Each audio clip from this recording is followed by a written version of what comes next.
Welcome back to our next question and answer session. Here's the next question. Hi, Father Stephen. How does one discern a vocation to the priesthood? What are the signs, and how does one know if they are truly being called? Thank you. I love Jesus Christ. Thank you for that question. I think this question is a very important one, not just for those who might be discerning a vocation to the priesthood, but including those who might be discerning a vocation to the spiritual life. So the word discernment means trying to figure out what God is calling you to, or what you should do with your life. And I think it's worthwhile to emphasize that a religious vocation is not something that an individual chooses. In one sense they do, but it's not me who decided that I want to be a priest and therefore I am a priest. In other words, it's a calling from God, and the person understands this. So how do you discern that God is calling you to the priesthood? Well, a couple of things I would ask the person first off is, are you a prayerful person? So somebody who has a good routine of prayer, somebody who understands their faith well, understands what the Mass is all about. In other words, they have a good spiritual life and they have a good love of Jesus, especially Jesus in the Eucharist. All of these things indicate that the person is very spiritual. That doesn't necessarily mean that they are going to be called to the religious life or to the priesthood. But I think that's something that should be present in a person's life when they are discerning a vocation to the priesthood. Will that kind of situation always be present when a person feels the call? No. In other words, God may be calling an individual who's away from the faith, who isn't praying regularly, and God calls them and puts the idea into their mind, but that person is not yet ready to enter into the process of becoming a priest. So I would say that a person should ensure that they are practicing their faith well if they are planning to discern a vocation to the priesthood or to the religious life. Saint Philip Neri, great saint, I quoted him last time also, but he has a little saying or some advice, and he says, when a person goes from a bad state to a good state, there should be no delay in bringing about that change, going from bad to good. But when a person is going from a good state to a higher state or to a better state, such as a religious vocation, then the person needs to take time, much time, prayer, and counsel. So these three things, prayer, time, and counsel. So in other words, if you're going from a good state, if you're already a good practicing Catholic and able to practice virtue in a general sense and able to avoid falling into serious sin, then you need to give it some time, and you need to pray about it.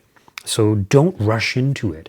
If your life is not in a stable state, or you're not practicing your faith as well as you should, then you need to get to that good state first. So somebody might ask, well, how much time do we need to kind of discern a vocation? And there is no real time limit, but the ideal is that you try to have some certainty that this is what God is calling you to. Will you ever have 100% certainty? Absolutely not. I think it's very rare that anyone would ever have 100% certainty, because one can always question what is happening to them. Even St. Joseph, he could question, was his dream really from God? Was it really an angel appearing to him? So there has to be some level of faith and trust in what God reveals or calls us to. So having a kind of, general sense that, yes, I feel this is what God is calling me to, is good enough. So I mentioned the importance of prayer. So when we pray, when such a person prays, they should ask God for guidance and for enlightenment. Lord, help me to know. Are you calling me to the priesthood? Are you calling me to the religious life? Help me to know. And the other thing is, it's one thing to be called to the priesthood or to the religious life, but then the next question would be okay, well, What kind of priest should I become? A diocesan priest or a religious priest? What kind of religious should I become? Should I become a monk in this community, or a Franciscan, or a Jesuit, or all these other issues? So there's many different aspects to the religious, or to discerning a religious vocation. And I think the first part is God calling you? First of all, that's the important thing. And after that, you can determine, well, where am I going to study? Where am I going to go? Where am I going to pursue my religious vocation? So we ask God for enlightenment, for guidance, and it's not wrong or bad to ask God for signs. But we have to be careful when we ask for signs, because sometimes we interpret things as being signs when in reality they may not be signs. But yes, God will give us many signs that He is calling us to a religious vocation. So, for example, people telling you or encouraging you to consider the priesthood, or to consider becoming a nun or a religious brother or sister. So there will be signs, there will be other signs. So there will be many things pointing you in that direction, just your longing, your desires also. So the other thing is that when a person is discerning such a vocation, it has to appeal to them. You know, somebody who kind of thinks that they're being called to the priesthood, but in reality are not, and they have a total disregard and disrespect for the priesthood, like they just find it like, I never want to be a priest kind of thing. You know, well, obviously it's not for them. Now, it's true that people's opinions may change. So, for example, when I started taking my faith more seriously, a lot of people were telling me, you know, maybe you should become a priest, but I kind of dismissed the idea, because at that point I just wasn't ready for it, and my plan was to get married, to have a family. But yes, at some point the priesthood very much appealed to me, and I kind of struggled between, should I get married or should I become a priest? And it was kind of back and forth, and I was trying to figure out what's going to make me the happiest. And I put my trust in myself, which was a huge mistake, because how would I know what's going to make me the happiest? You know, yes, we have certain inclinations and we think those are going to make us happy, but not necessarily. So I had to surrender to God's will and completely trust God. And there were many signs in my life that pointed towards the priesthood. But I remember praying once, saying, God, I don't know what's going to make me happier. Whatever you want, I'm willing to do it. When I did that, I had a kind of vision of myself as a priest. And at that point, I had discerned long enough and was inclined enough towards the priesthood that I knew that, yes, this is what God was calling me to. And it wasn't, it's hard to describe that vision, but it wasn't just me. It was something from God. And, when I look back on my life now and knowing all that I know now and having experienced the priesthood, I'm so grateful that I'm a priest. I'm so happy as a priest. And I know that if I was married, I probably would not be a very good husband or even the ideal father. I mean, perhaps I would be, I don't know, but I just would find that so much more difficult and having to work in the world and I remember when I was young and I worked and, the attitude of people and their swearing and things like that, like I'm just kind of repulsed by all those things. So it's hard to find a good, clean working environment, clean in the moral sense. But yes, it's whatever you're called to. And the reality is that whatever God is calling you to, that is the best thing for you. And it's the thing that is most conducive to your happiness for the present, for the here and now, but also for all eternity. In other words, it's the thing that will help you to get to heaven, the easiest path for you to get to heaven. Well, what if somebody rejects their true vocation? Can they still get to heaven? Well, yes, but it will be more difficult. So in other words, if I were married when God had called me to the priesthood, it's going to be much harder for me to be as holy as I should be. I may be more prone to temptation or whatever it may be. So the vocation God calls us to is the best for us. Not everyone will experience what I experienced in their prayer life. God calls people in different ways. There's no one set pattern or formula that God calls everyone. So God calls everybody differently, and each individual has to discern on their own. Sometimes when we are discerning something and we have a great sense of peace regarding that, that's a good indication that, yes, maybe God is calling us to that. It's not just a daily sense of peace, but kind of a persistent peace. So I mentioned one day I would say, I'm going to be a priest. Next day I'll get married. So one day I would feel at peace being married. And next day I would feel at peace becoming a priest. But it wasn't a consistent kind of peace that was present in my life. So when you have that consistent peace regarding a certain issue, that may be a sign that that is the path that God is calling you to. There does need to be other signs also, as I mentioned. So such a person, as I mentioned, should be virtuous, very spiritual or fairly spiritual, a good Catholic, and they should be able to avoid falling into mortal sin. If a person is falling into mortal sin, then it's probably not a good sign that they are called to a religious life. Not to say that they aren't called, but it may be a reminder to them that they need to work harder to overcome their inclination to falling into mortal sin. So God may still be calling them to that. So a person shouldn't make the excuse, oh, well, just because I'm falling into mortal sin, that's a sign that I can't become a religious or whatever. Not necessarily, because whether you're a religious or living in the world, God doesn't want you falling into mortal sin, and God gives you the grace in the state that you are in. So we need to keep that in mind. I had mentioned counsel, so time, prayer, and counsel. This is the recommendation of St. Philip Neri. So speak to someone who is knowledgeable, someone who understands the process of discerning a vocation, ideally a priest. Okay, if you're a woman or someone discerning a vocation to the religious life, to be a monk or a religious brother, yes, you can speak to people in a monastery or in a convent. You could do that. So somebody who's going to give you good advice, somebody who understands the process, somebody who understands what you're going through.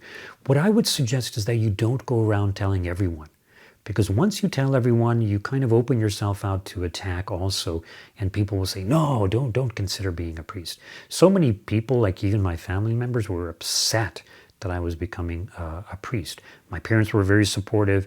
My brother was supportive, but my sister, of course, who's non-Catholic, she was very opposed to it. But my relatives also, they said, oh, he's wasting his life, he's throwing away his life, what a waste, and things like that.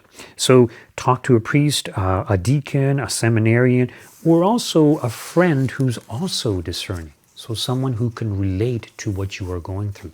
These can be very good. And it's also good for such an individual to go to confession regularly and to go for spiritual direction regularly. How often should someone go for spiritual direction if they're in this process?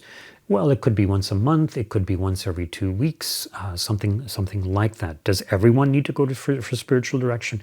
No, in fact, most people don't.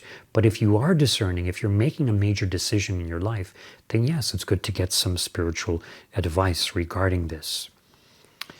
And also, when you go for spiritual direction, the person that you're going to, part of the role that he plays in your discernment process is that he is able to affirm that yes, indeed, you are a worthy, suitable candidate for the priesthood or the religious life. And it's good to have that. In other words, someone in the church who confirms that yes, you're not just crazy or out of your mind, because there are many people who falsely, wrongly believe that they are called to the priesthood or to the religious life, when in reality they are not. And sometimes a person might be able to figure that out in the process of spiritual direction, but sometimes it's not so obvious. Sometimes they enter into the process of pursuing a vocation and it only becomes evident later on. And sometimes that happens, and sometimes it happens for a good reason that they entered religious life. So I know an individual who kind of was able to deal with some of the issues she was facing because she was in religious life, but later on realized that she wasn't really being called. So I've encountered more than one person like that.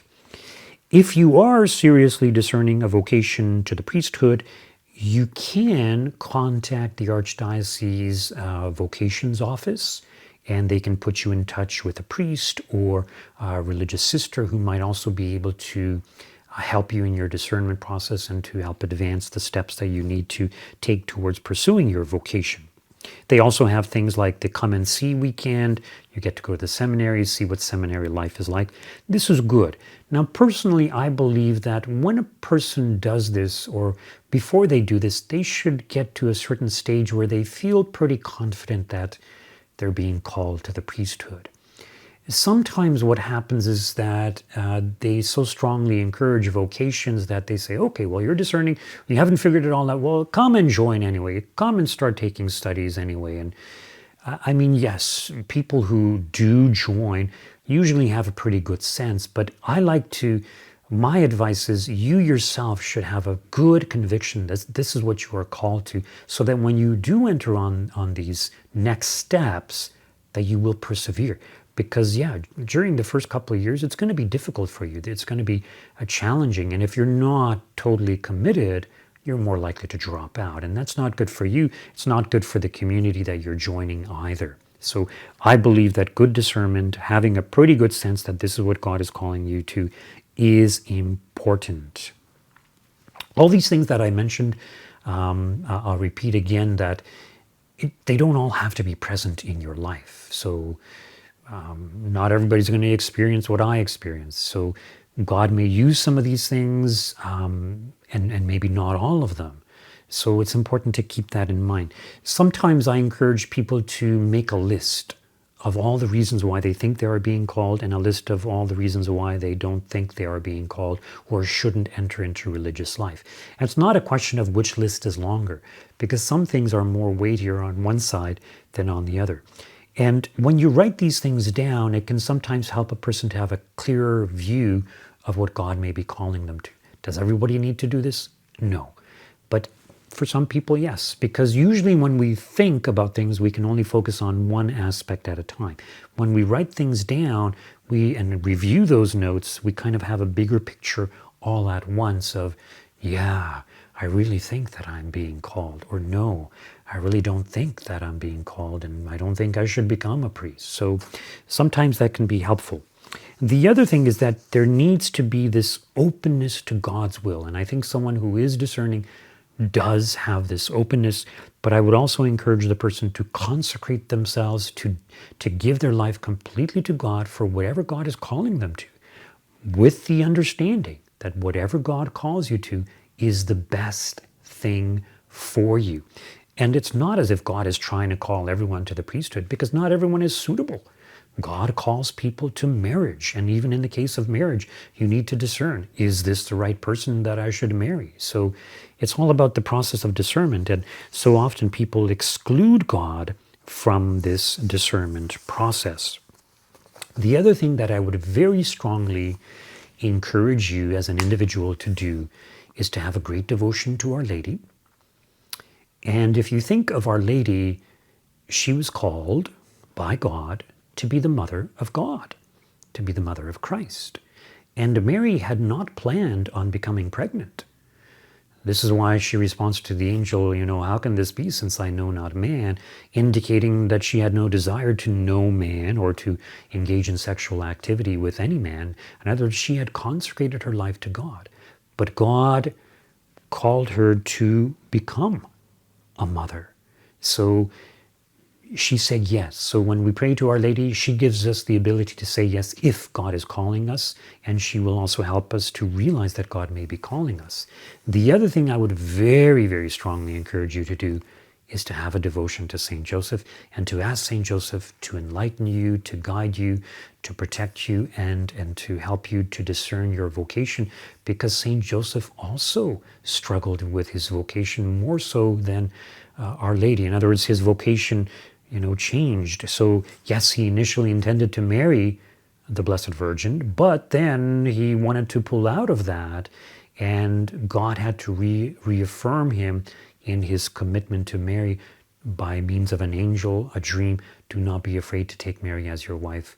The child in her womb she has conceived by the power of the Holy Spirit. So pray to St. Joseph, and hopefully with time, there's no time limit, but sometimes the other thing is sometimes people take too long. They're too indecisive. So once you feel a general sense, a good sense that this is what God is calling you to, you need to pursue it, because time is of the essence, because we don't know what the future holds, and the opportunities that you have now, you may not have in the future, or it may be more difficult for you in the future. They do say that, especially with religious vocations, it's a very great change from living in the world to living in a monastic setting, for example, or a monastic community. And the older you are, the harder it is to adjust. So take advantage of the opportunities you have now, engage in that discernment process, and try to do some of those things that I mentioned, and hopefully God will enlighten you. Thank you so much for that question, and God bless you all.